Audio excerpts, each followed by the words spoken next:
Well, welcome to the companion website of What Really Works. I hope that this will form a nice complement to your text and supplementing the material that I've got in the book. I'm David Mitchell. I'm the author of What Really Works, and I welcome you to this website. I would like to thank Peter Anderson and his team at Duffalo, I hope I have the pronunciation correct, in making arrangements for the book to be translated into Danish. I'm very pleased that it's translated into Danish too, because I feel that Denmark and New Zealand have some similarities. We're both quite small countries, although you're slightly bigger than us with I think around about 5.6 million people, and we have 4.4 million I think in the last census. I think we've also got in common the fact that we are social democracies and we have constitutional monarchies. Your king, I think, is it a king in Denmark? Yes, and lives in Denmark of course, and our queen lives all the way in Great Britain, although we do have a representative in New Zealand. Another feature I think in common is our commitment, a long-standing commitment to inclusive education, dating back I think about 50 or 60 years in both of our cases. So the main theme of my book is evidence-based teaching strategies. The focus of the book is on learners with special educational needs, but I really want to emphasize right from the beginning that the strategies that I describe in some detail in the book apply to all learners. There are some that are quite specific to children with special needs. For example, augmentative and alternative communication is very specific to those who have language difficulties, but for the most part the strategies are useful for all children. I have, however, illustrated them with reference to children with special educational needs. Now, I want to talk very briefly about evidence-based professions. And if we look at medicine, for example, I have here a syringe, and this is my lifesaver.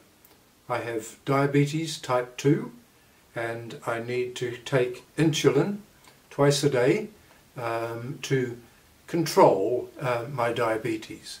So that is one example, and it's a very important example to me, of how medicine is an evidence-based strategy for people to benefit from. If we take another general result of, when we look at the statistics, if we look at the lifespan of people in the Western world, it has doubled since the last 150 years. The lifespan of people has doubled in a period of 150 years.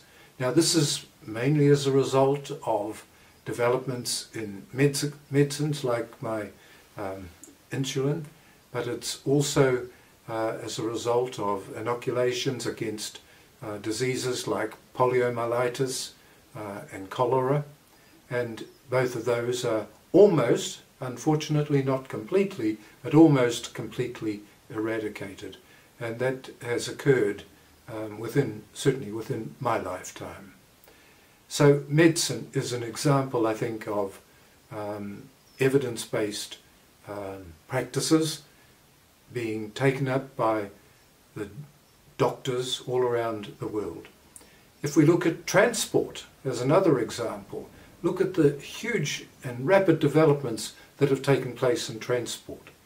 My great-grandfather who was in the British Navy, and he came to New Zealand in 1864. That journey probably took him and his fellow sailors around 2 months, I would think.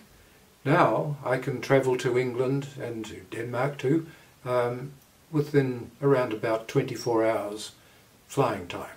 Not always comfortable, but certainly very quick and very efficient. So transport, as well as medicine, has benefited from science and technology being introduced and taken up by many countries and many people within those countries. If we think of information and communications technology, just think of the size of your mobile phone, for example. Think of the capacity now of computers, what we're able to do with computers. My portable computer, very light, very thin, and high capacity, being able to manage data which would have taken a computer, mainframe computer, occupying half a room in my lifetime, about 30 years ago. So enormous changes there. Another area that's changed, I think, has been farming. For example, in the about 1900, in the United States, a farmer was able to feed about 25 people from the output of his or her farm. Now, that 25 people has increased to around about 130, almost 5 times the number of people being able to be fed by the same farmer. And that's as a result of technology, as a result of scientific methods that have been introduced and taken up all around the world. We've got mechanization, for example, huge amount of material of work now undertaken by machinery. We've got new, as a result of genetic research, new crops that have been introduced, high-yielding crops.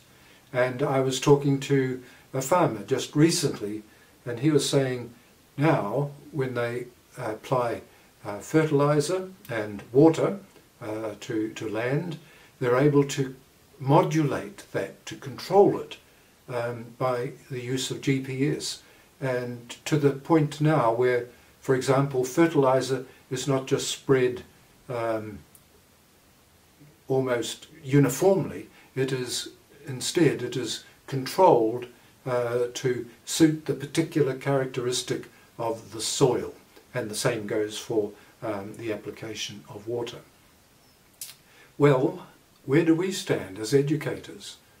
I don't think we are as up to date.